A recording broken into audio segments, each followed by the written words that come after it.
Hello, this is the Wikipedia article about viscosity.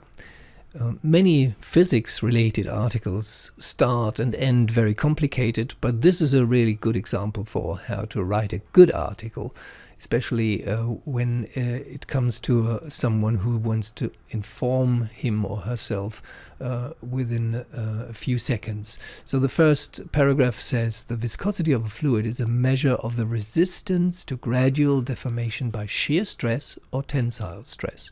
For liquids, it corresponds to the informal concept of thickness. For example, honey has a much higher viscosity, thickness, than water. Very good start. And if you're more fluent in other languages,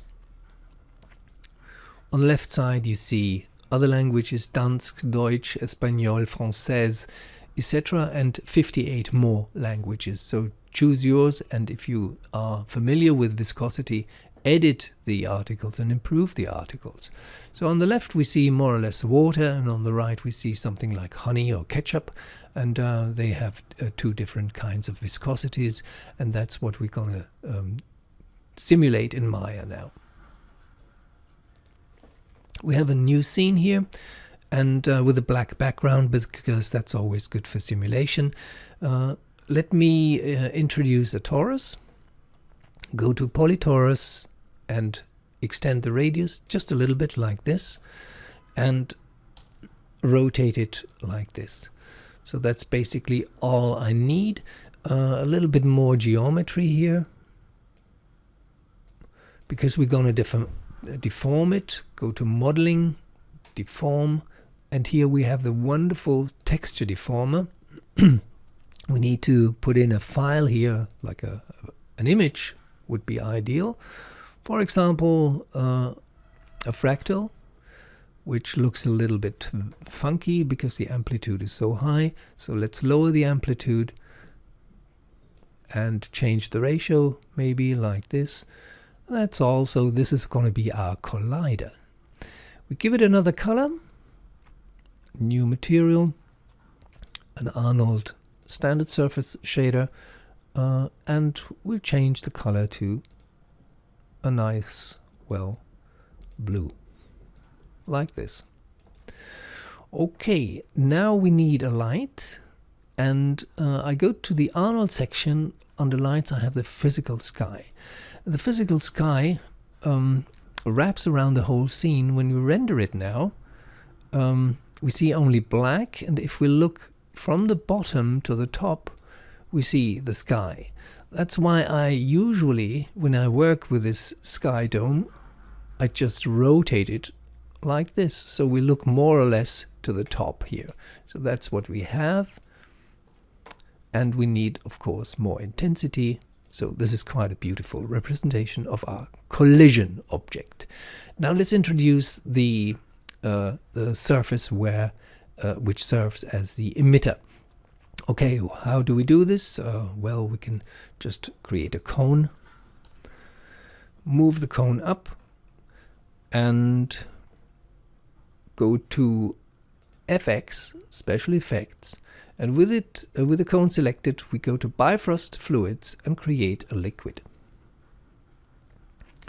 So basically that's all there is now. We have a liquid, and I move it a little bit to this side, and I rotate it in order to make the simulation more interesting. Now I hide the cone. I don't need to see it because I see the liquid pixels or dots or particles, voxels, already there. I want to see them better, and that's why I go to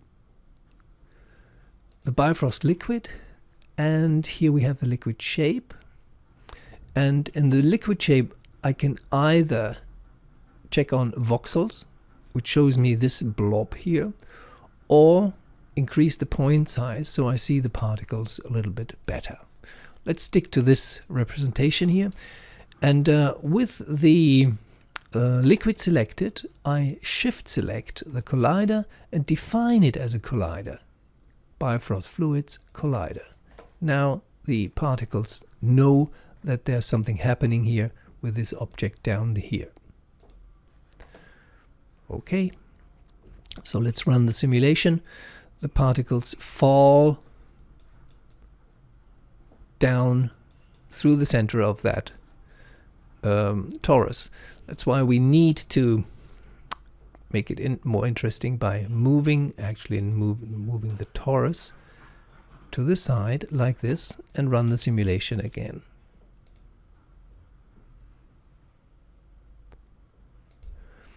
Now let's stop here and render the scene. So we have this blob of water here coming from the cone and slowly starting to dissolve on that surface. And here we have a little part of the liquid which runs through that torus here in the middle of the torus. Let's go a few steps further in the simulation and render it again. So now we have the water moving all the way down and falling to the ground. It has a viscosity of 0, which is basically means it's as fluid as it can be. I actually want the torus to be not have no specular weight. I want to have it more matte, and because I can see the water better now. And instead of the blue, the red is, I think, better. Okay, so that's the liquid with a viscosity of 0. I'll show you the viscosity in a second.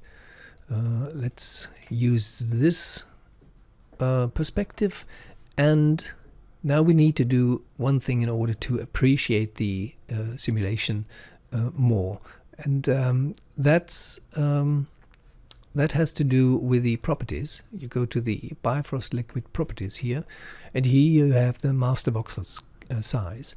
That's the key thing for the detail of the simulation. If you raise it to 2, you get a very blobby representation here. When you reduce it to 0.1, you get quite a different, much more detailed simulation. Let's have a look. You already see that there are many more dots now here, which need to be simulated, which of course take more time.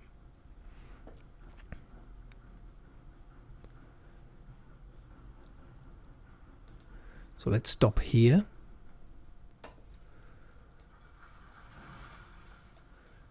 Go a little bit closer, and now I lock the camera, so I cannot move it, and it will be the same perspective with all the upcoming simulations here. So this is the water with a viscosity of 0 and a master voxel size of 0.1. You can make it even more detailed, and you get more splashes like these here by reducing it even further to, say, 0.05, which I won't do now. Now we go to the viscosity, finally.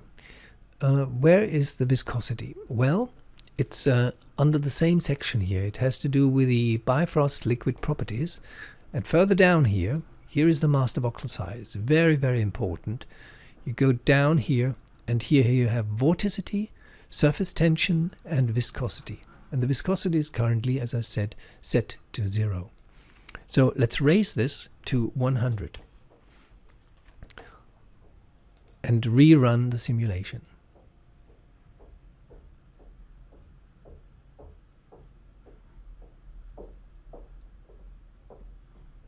So the cone particles are coming up now, and you already see less splashes. Let's stop it here and render it.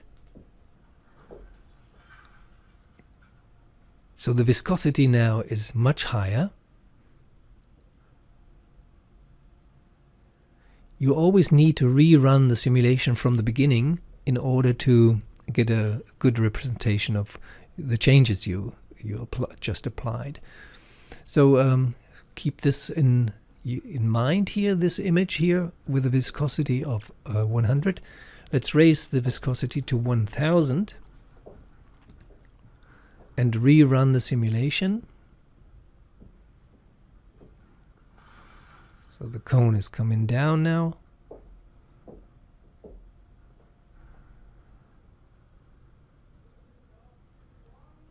And it preserves its shape quite a while, really. Let's render it again. So that's a really big blob, so the viscosity is very high.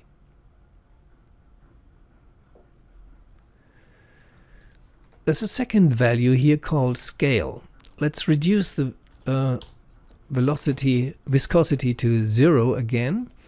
Go to the beginning of the simulation and raise the scale to 2. I actually don't know what the scale does physically, but I know how it behaves. It's sort of a rough way to make more viscosity or less viscosity. So this is a scale of 1. We're at frame 19.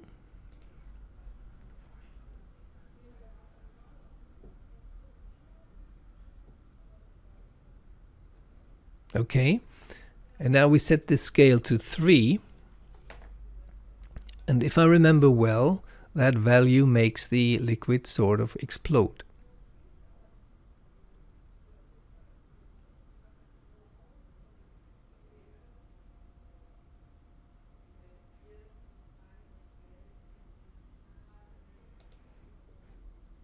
So it's really getting wild here, and I don't know what the scale in this, in the context of viscosity, really means.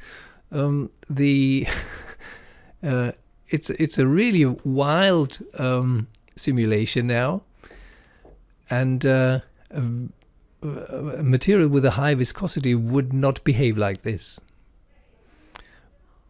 So this is a bit strange, but it gives very interesting results. Now I can unlock the camera.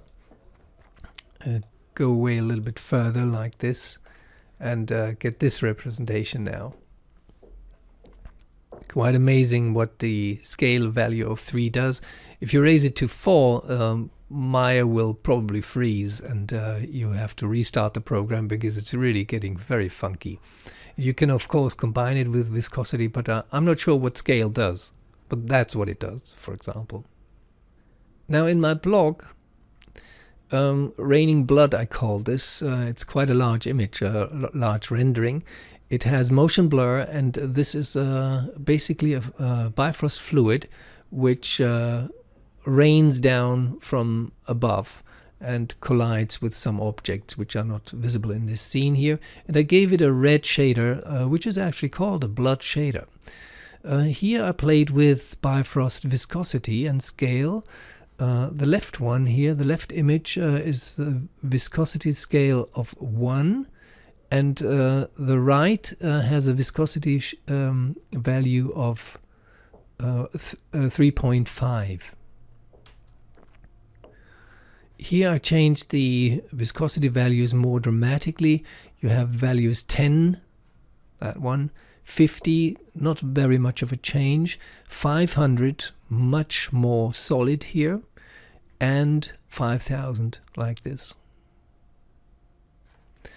And further down here I changed the shader of the simulation to milk in this case. You see the squeezed sphere instead of the cone, which I used to let create the liquid here, and it splashes on a torus. And here you see a gold splash. It's basically the same as we've just seen, and I'll show you how to do this, because you need to find the shader. So the rendering is done now. Quite a beautiful image. And now we'll go to the shader. Where is the shader? You go to the Bifröst liquid, which is a group, and open that group. You can right mouse click now and go to material attributes, but I'll show you the way how to find it in the attribute editor directly.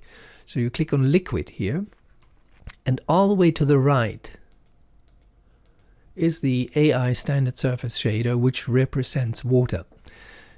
The base is grayed out, the base color. Why is that? That's because the transmission is set all the way up to 1. When you reduce the transmission, water is totally transparent. It transmits light 100%. You can add some color as well, but when it's totally transparent, color doesn't make a sense. It just adopts the color of the surrounding area. Now, we have that glass sort of set up here, glass or water. Let's go to presets and go for gold. And I can blend it now with the water, so semi-transparent, 75% with gold, but I can also replace it, and I'll replace it in this combination here. And now I'll go a little bit closer to the whole object, like this, and now I can render it. And here I have the gold blobs.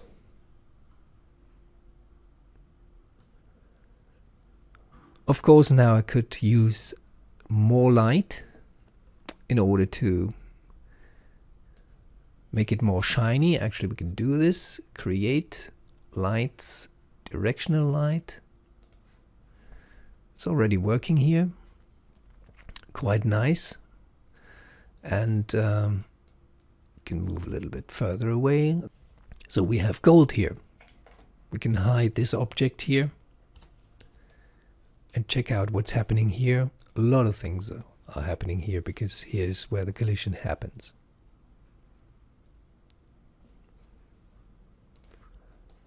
That's a nice thing. You simulate up to a frame, say in this case 23, and you just render it from all perspectives. And the camera is very, the camera angles, it's very interesting to see it actually from different angles and get a perspective from all sides.